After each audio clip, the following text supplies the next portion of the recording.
नमस्कार विद्यार्थी मित्रांनो, स्वागत आहे तुमचं सिद्धू MPSC कोचिंग या आपल्या यूट्यूब चॅनलमध्ये। आज दिनांक 14 जुलै 2023 तुमच्यासाठी घेऊन आलो आहे संपूर्ण वृत्तपत्र विश्लेषण। चला तर जी आपली डिस्कशन आहे त्याला या ठिकाणी आपण सुरुवात करूया। तर या ठिकाणी आजची जी पहिली न्यूज आहे ती चंद्रयान 3 या मोहिमेसंबंधी आहे। न्यूज अशी आहे, चंद्रयान 3 ची उलट गणती सुरू। म्हणजे या ठिकाणी 14 जुलै म्हणजे आज दुपारी 2:35 चंद्रयान हे चंद्राच्या दिशेने झेपावणार आहे। म्हणजे चंद्रयान 3 ही मोहीम आजपासून सुरू होणार आहे। तर या ठिकाणी जे काही चंद्रयान आहे त्याचं प्रक्षेपण कोठून होणार आहे हा पॉइंट आपल्यासाठी महत्त्वाचा आहे। आणि जे प्रक्षेपण आहे ते श्रीहरिकोटा या ठिकाणी जे काही सतीश धवन अंतराळ केंद्र आहे या केंद्रातून ते प्रक्षेपण होणार आहे। हा पॉइंट या ठिकाणी तुम्हाला नोट डाऊन करून घ्यायचा आहे। ज्या ज्या पॉइंटच्या खाली म्या अंडरलाईन केलेले आहे ते सर्वच्या सर्व पॉइंट आपल्यासाठी महत्त्वाचे आहेत आणि ते सर्वच्या सर्व जे पॉइंट आहेत ते तुम्हाला नोट डाऊन करून घ्यायचे आहेत, कारण येणाऱ्या काळामध्ये या पॉइंटवर आपल्याला क्वेश्चन विचारला जाऊ शकतो। तर या ठिकाणी चंद्रयान 3 चे प्रक्षेपक वाहन जे आहे ते आहे मार्क 3, ज्याला GSLV मार्क 3 असं म्हटलं जातं। GSLV मार्क 3 LMV-3 या प्रक्षेपक वाहनातून म्हणजे लॉन्च व्हेकल मधून चंद्रयान या रॉकेटचं लॉन्चिंग केलं जाणार आहे। आणि प्रक्षेपण कधी आहे तर अर्थात 14 जुलै 2023। आणि या ठिकाणी चंद्राचा जो काही पृष्ठभाग आहे त्या पृष्ठभागावर जे काही लँडर लँड करणार आहे ते अपेक्षित डेट या ठिकाणी 23 किंवा 24 जुलै या तारखेला ते लँडर चंद्रावर लँड करेल। 23 किंवा 24 जुलैची जी काही आपलं वृत्तपत्र डिस्कशन असेल तेव्हा त्यावेळी त्या संबंधी डिस्कशन आपण करणार आहोत। या ठिकाणी आपण चंद्रयान 3 जी मोहीम आहे ती राबवत आहोत। याचाच अर्थ याच्या अगोदर चंद्रयान 1 आणि चंद्रयान 2 या दोन मोहिमा झालेल्या असतील आणि त्या मोहिमांची जी चर्चा आहे ती या ठिकाणी आपणाला करणं गरजेचं आहे।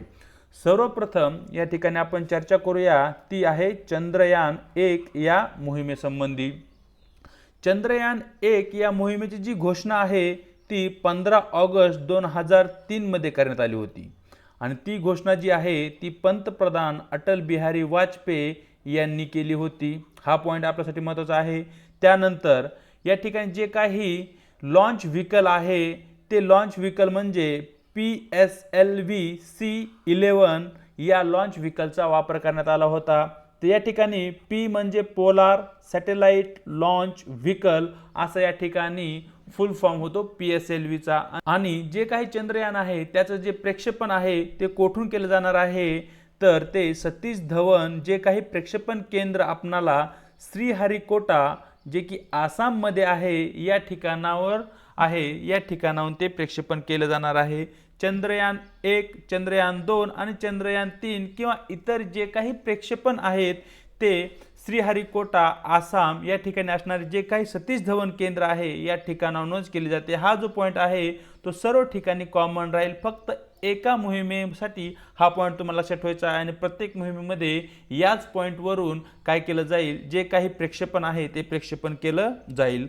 चंद्रयान 1 ही जी मोहीम होती या मोहिमेचे जे काही नेतृत्व आहे ते नेतृत्व माइलसामी अण्णादुराई या तामिळनाडू स्थित वैज्ञानिकाने केले आहे। हा पॉइंट या ठिकाणी आपल्यासाठी महत्त्वाचा आहे, तोही पॉइंट तुम्हाला या ठिकाणी चांगल्या प्रकारे नोट डाऊन करून घ्यायचा आहे।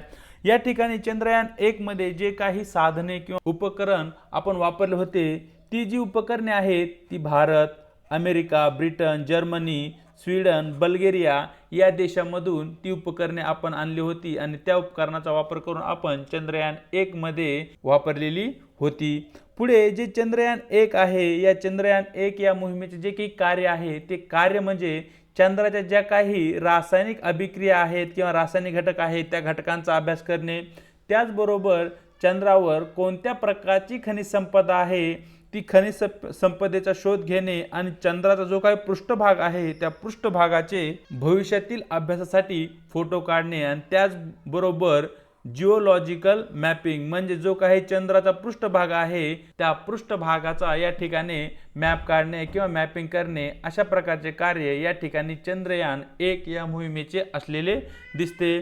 पुढे जर आपण विचार केला, जी चंद्रयान 1 मोहीम होती ती चंद्राच्या पृष्ठभागापासून 100 किमी उंचीवरूनच ती राबवण्यात आली होती। म्हणजे चंद्र जो काही पृष्ठभाग आहे या पृष्ठभागापासून 100 किमीच्या उंचीवरून आपण काय करणार होतो, चंद्राचा अभ्यास करणार होतो। म्हणजे या ठिकाणी कसल्याही प्रकारचं लँडिंग केलं जाणार नव्हतं। म्हणजे एका विशिष्ट अंतरावरून आपण चंद्रासंबंधी माहिती गोळा केली होती चंद्रयान 1 या मोहिमेच्या अंतर्गत। तर या ठिकाणी जी मोहीम आहे त्या मोहिमेचे जे काही उद्दिष्ट आहे ते या ठिकाणी साध्य झाले होते। म्हणजे चंद्रयान 1 ही जी मोहीम आहे ती यशस्वी सक्सेसफुल झालेली या ठिकाणी आपल्याला दिसते। चंद्रयान 1 ही जी मोहीम आहे त्या मोहिमेचा जो काही शेवट आहे तो 29 ऑगस्ट 2009 मध्ये झालेला आहे। आणि शेवट का झाला तर जे काही चंद्रयान आहे त्या चंद्रयानाशी आपला संपर्क तुटला होता। परिणामी या ठिकाणी 29 ऑगस्ट 2009 मध्ये आपली चंद्रयान 1 ही जी मोहीम आहे ती संपुष्टात आली होती। जेव्हा आपण चंद्रयान 1 या मोहिमेचा अभ्यास करतो तेव्हा आपल्याला गरज आहे ती चंद्रयान 2 या मोहिमेसंबंधीही अभ्यास करण्याची। कारण चंद्रयान 2 ही मोहीम ही अपग्रेडेड होती, म्हणजे त्या चंद्रयान 1 च्या पुढचा तो टप्पा होती। म्हणूनच चंद्रयान 1 पेक्षा चंद्रयान 2 ही जी मोहीम आहे ती तांत्रिकदृष्ट्या खूपच जटिल होती। या ठिकाणी चंद्रयान 2 मध्ये आपण काय करणार होतो, तो जो काही चंद्राचा दक्षिण ध्रुव आहे त्या दक्षिण ध्रुवाचा शोध घेण्यासाठी या ठिकाणी आपण ऑर्बिटर, लँडर ज्याला आपण विक्रम नाव दिले होते आणि रोवर ज्याला आपण प्रज्ञान नाव दिले होते, यात महत्त्वपूर्ण 3 घटकांचा या ठिकाणी आपण वापर करणार होतो। त्या ठिकाणी ऑर्बिटर म्हणजे काय, तो जो काही चंद्र आहे चंद्राच्या पृष्ठभागापासून एका विशिष्ट अंतरावर जेव्हा एखादं रॉकेट किंवा जेव्हा एखादं उपकरण घिरक्या घालत असतं तर याला आपण ऑर्बिटर असे म्हणतो। दुसरा घटक आहे लँडर।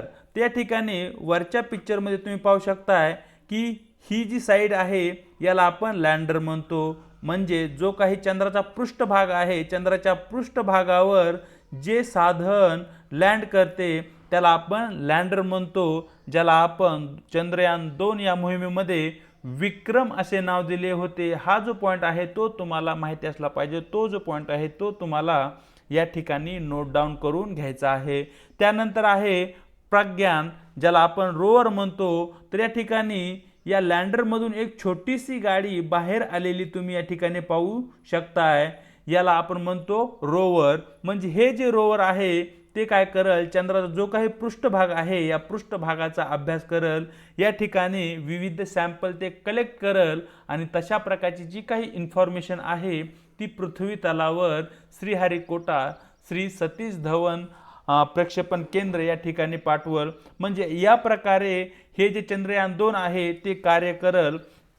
परंतु ही जी मोहीम आहे ती अयशस्वी झाली, याच्या मागचे जे काही कारण आहे ते पुढे या ठिकाणीच आपण डिस्कस करणार आहोत। तर या ठिकाणी जे काही चंद्रयान 2 आहे त्याची जे प्रक्षेपण डेट आहे ती आहे 22 जुलै 2019। हाही पॉइंट या ठिकाणी तुम्हाला नोट डाऊन करून घ्यायचा आहे। या ठिकाणी चंद्रयान 2 साठी आपण GSLV MK3 M1 या लॉन्च व्हेकलचा या ठिकाणी आपण वापर केला होता आणि चंद्रयान 1 मध्ये आपण PSLV या लॉन्च व्हेकलचा वापर केला होता। PSLV च्या तुलनेत GSLV हे जास्त अधिक वजनाचे जे काही उपग्रह आहे आकाशामध्ये ते सोडू शकते। म्हणून या ठिकाणी आपण चंद्रयान 2 मध्ये GSLV MK3 M1 या लॉन्च व्हेकलचा या ठिकाणी वापर केला होता। या ठिकाणी जे काही लँडर आहे म्हणजे जे काही विक्रम आहे ते 7 सप्टेंबर 2019 रोजी चंद्राच्या पृष्ठभागावर लँड करण्यात आले। परंतु चंद्राच्या पृष्ठभागापासून 2100 मीटर म्हणजे 2 किलोमीटर अंतरावर असताना विक्रम जे काही लँडर आहे त्या लँडरचा इस्रोशी असणारा जो काही संपर्क आहे तो संपर्क काही कारणास्तव तुटला। परिणामी जी चंद्रयान-2 ही मोहीम आहे ती अयशस्वी झाली होती. चंद्रयान-1 मोहीम यशस्वी होती, चंद्रयान-2 जी मोहीम आहे ती अयशस्वी झालेली आहे. जेव्हा चंद्रयान-2 ही मोहीम राबवण्यात आली तेव्हा इस्रोचे जे तत्कालीन प्रमुख होते ते होते के सिवन. हा जो पॉईंट आहे तोही तुम्हाला या ठिकाणी नोट डाऊन करून घ्यायचा आहे. तर अशा प्रकारे या ठिकाणी आपण चंद्रयान-3, चंद्रयान-1 आणि चंद्रयान-2 या 3 मोहिमाविषयी इन डिटेलमध्ये समजून घेण्याचा किंवा त्यांची माहिती घेण्याचा प्रयत्न केला आहे. या ठिकाणी जे जे पॉईंट मी तुम्हाला महत्त्वपूर्ण आहेत सांगितले आहेत तेच पॉईंट या ठिकाणी तुम्हाला नोट डाऊन करून घ्यायचे आहे. इतरही पॉईंट आपल्यासाठी महत्त्वाचे आहेत, परंतु या ठिकाणी आपणाला सर्वाधिक फोकस जे महत्त्वपूर्ण पॉईंट आहेत त्याच पॉईंटवर या ठिकाणी करावा लागेल. चलूया पुढच्या न्यूजकडे, ज्या आपण बातमी थोडक्यामध्ये पाहणार आहोत. त्या ठिकाणी जी पहिली न्यूज आहे ती आहे राफेल या विमानासंबंधी. राफेल खरेदी प्रस्तावाला मंजुरी. भारत काय करत आहे, फ्रान्सकडून जी काही राफेल नावाची लढाऊ विमाने आहेत त्या विमाने खरेदी करणार आहे आणि त्याचबरोबर फ्रेंच बनावटीच्या 3 स्कॉर्पियन पाणबुड्याही भारत आता काय करणार आहे, फ्रान्सकडून खरेदी करणार आहे. आणि सध्या भारताचे पंतप्रधान नरेंद्र मोदी हे फ्रान्सच्या दौऱ्यावर आहेत. मग या ठिकाणी जे राफेल आहे त्या राफेल विमान आपण कोणत्या देशाकडून खरेदी करत आहोत अशा प्रकारचा क्वेश्चन विचारला जाऊ शकतो. तर या ठिकाणी आपले उत्तर राहील फ्रान्स. आणि स्कॉर्पियन पाणबुडी ही आपण या ठिकाणी फ्रान्स या देशाकडून खरेदी करणार आहोत. तशा प्रकारचा जो काही प्रस्ताव आहे त्या प्रस्तावाला आता दोन्ही देशांकडून मंजुरी देण्यात आली आहे. पुढची जी न्यूज आहे ती आहे उच्च न्यायालयाच्या निर्णयासंबंधात. न्यूज अशी आहे, संमतीने शरीर संबंधांच्या वयोमर्यादेचा फेरविचार आवश्यक. म्हणजेच उच्च न्यायालयाने अशा प्रकारे निकाल दिला आहे की जर 2 जोडप्यामध्ये सहसंमतीने शारीरिक संबंध जर ठेवले जात असतील तर त्यांना मान्यता द्यावी. कारण 18 वर्षापेक्षा कमी वयाच्या मुलीसोबत जर तिच्या सहमतीने शरीर संबंध ठेवले असतील तर अशा ठिकाणी तो एक कायद्याने गुन्हा ठरतो. अशा प्रकारची तरतूद आपल्याकडे पॉस्को ॲक्टच्या अंतर्गत आहे. मग तो जो कायदा आहे तो बदलत्या काळानुसार तोही बदलला पाहिजे आणि जे काही संमतीचं वय आहे ते कमी केलं गेलं पाहिजे. अशा प्रकारचं निरीक्षण या ठिकाणी उच्च न्यायालयाने नोंदवले आहे. येणाऱ्या काळामध्ये त्याविषयी संसद प्रस्ताव आणल, त्या प्रस्तावानुसार त्याचं कायद्यात रूपांतर होईल. ज्या काही घडामोडी होतील त्यावर आपण नजर ठेवू आणि तेव्हा त्यावेळी यासंबंधी इन डिटेलमध्ये आपण चर्चा करू. पुढची जी न्यूज आहे ती पंतप्रधानांच्या फ्रान्स दौऱ्यासंबंधी आहे. आपण डिस्कस केलंच आहे की पंतप्रधान नरेंद्र मोदी हे फ्रान्सच्या दौऱ्यावर आहेत आणि त्या ठिकाणी पंतप्रधानांचं जे काही स्वागत आहे ते फ्रान्सचे पंतप्रधान असणाऱ्या एलिझाबेथ यांनी विमानतळावर केलं आहे. तशा प्रकारचे पिक्चर या ठिकाणी तुम्ही पाहू शकताय. मग या ठिकाणी जो फ्रान्स हा देश आहे तो जगाच्या मॅपमध्ये कोठे आहे किंवा भारताच्या कोणत्या दिशेला आहे हेही आपल्याला माहीत असलं पाहिजे. तर या ठिकाणी भारताचा मॅप तुम्ही पाहू शकताय आणि या ठिकाणी युरोप या खंडाचा मॅप आहे आणि या ठिकाणी फ्रान्स या देशाची लोकेशन आहे. हा आहे भूमध्य महासागर, ज्याला आपण मेडिटेरियन सी म्हणतो. इकडे उत्तर अमेरिका, खाली दक्षिण अमेरिका, हा आहे आफ्रिका खंड, हा एशिया खंड येईल, रशिया, चीन, भारत. मग या ठिकाणी जो एरिया आहे या ठिकाणी फ्रान्स या देशाचे स्थान आहे. कारण मॅपिंगमध्ये अशा प्रकारचा क्वेश्चन विचारला जाऊ शकतो. म्हणजे आपल्याला मॅपमध्ये फ्रान्सचं स्थान कोठे आहे याविषयी माहिती असणं आवश्यक आहे. पुढच्या न्यूजकडे चलूया. पुढची न्यूज आहे समृद्धी महामार्गासंबंधी.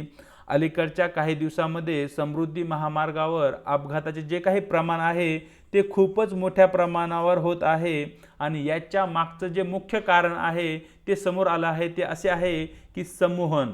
जेव्हा तुमचा जो ब्रेन आहे, जेव्हा तुमची जी बुद्धी आहे ते कसल्याही प्रकारचं कार्य करत नाही किंवा जेव्हा ती पूर्णपणे शून्य होते अशा प्रकारची जी काही स्थिती असते त्याला आपण संमोहन असे म्हणतो. आता जो समृद्धी महामार्ग आहे, समृद्धी महामार्ग पूर्णपणे असा सरळ एका दिशेमध्ये आहे आणि साईडने कसल्याही प्रकारचा अडथळा नाही, कसल्या प्रकारचं बांधकाम नाही आहे. त्यामुळे जो वाहक आहे त्याची जी बुद्धी आहे ती पूर्णपणे शून्य होते.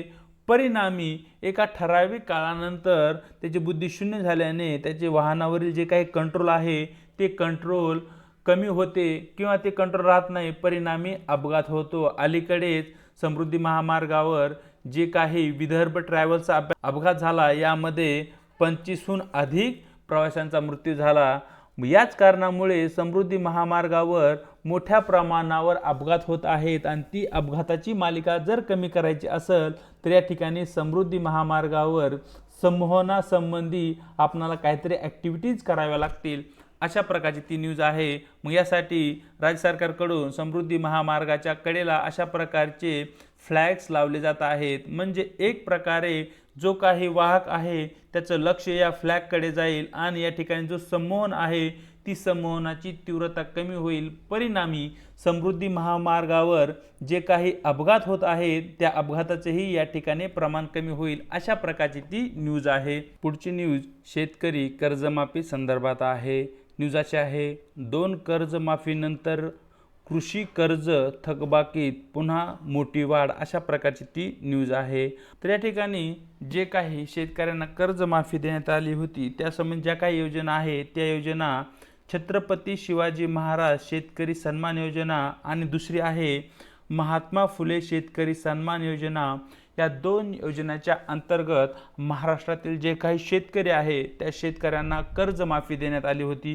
तर या ठिकाणी केवळ 2च पॉईंट तुम्हाला लक्षात ठेवायचे आहेत किंवा 2च पॉईंट तुम्हाला या ठिकाणी नोट डाऊन करून घ्यायचे आहेत, ते म्हणजे जी पहिली योजना आहे छत्रपती शिवाजी महाराज शेतकरी सन्मान योजना आणि दुसरी महात्मा फुले शेतकरी सन्मान योजना, या योजना कशा संबंधी आहेत तर या योजना शेतकऱ्यांच्या कर्जाची जी काही थकबाकी आहे त्या थकबाकी माफी संबंधी आहेत। हे पॉईंट या ठिकाणी तुम्हाला नोट डाऊन करून घ्यायचं आहे, इतर कसलाही पॉईंट या ठिकाणी आपल्यासाठी महत्त्वाचा नाही आहे। पुढच्या ज्या न्यूज आहेत त्या आपण क्लिपच्या माध्यमातूनच पाहणार आहोत। यामध्ये पहिली न्यूज आहे आर्थिक जगतातून, ती म्हणजे ऑनलाईन गेमिंगवरील GSTतून 20,000 कोटीच्या महसुलाची आशा, अशा प्रकारची ती न्यूज आहे। म्हणजे जो GST आहे तो विविध उत्पादनावर केंद्र राज्य आणि केंद्र राज्य यांच्याकडून लावला जातो। मग या ठिकाणी जे काही ऑनलाईन गेम असतील या गेमवरही आता GST लावला जाईल, यातून केंद्र सरकारला 20,000 कोटीचा महसूल मिळण्याची अपेक्षा आहे। तर या ठिकाणी पहा, ऑनलाईन गेमिंग त्याचबरोबर कसिनो आणि जे काही घोड्यांच्या शर्यती होतात यावर 28% GST प्रस्तावित आहे किंवा तो आकारला जाणार आहे। म्हणजे या ठिकाणी या नवीन करामधून केंद्र सरकारला 20,000 कोटीचा महसूल भेटेल। पुढची न्यूज या ठिकाणी फ्रान्स भारत यांच्या संबंधी आहे। फ्रान्समध्ये लवकरच भारतीय UPI प्रणाली, जी भारतीय UPI प्रणाली आहे UPI युनिफाईड पेमेंट इंटरफेस ज्याला आपण म्हणतो, ज्याला आपण गुगल पे, फोनपे याला आपण UPI म्हणतो। मग ही जी प्रणाली आहे ती जगप्रसिद्ध झाली आहे, भारताला यामध्ये महारथ भेटला आहे।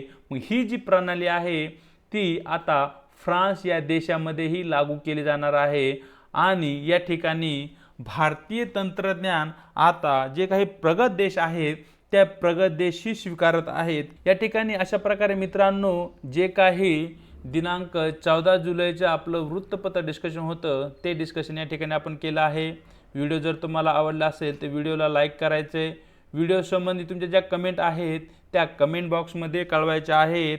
आपल्या व्हिडिओला, आपल्या चॅनलला आपल्या मित्रांसोबत किंवा आपले जे काही ग्रुप्स आहेत त्या ग्रुपवरतीही शेअर करायचं आहे आणि न विसरता आपल्या यूट्यूब चॅनलला सबस्क्राईब करायचं आहे।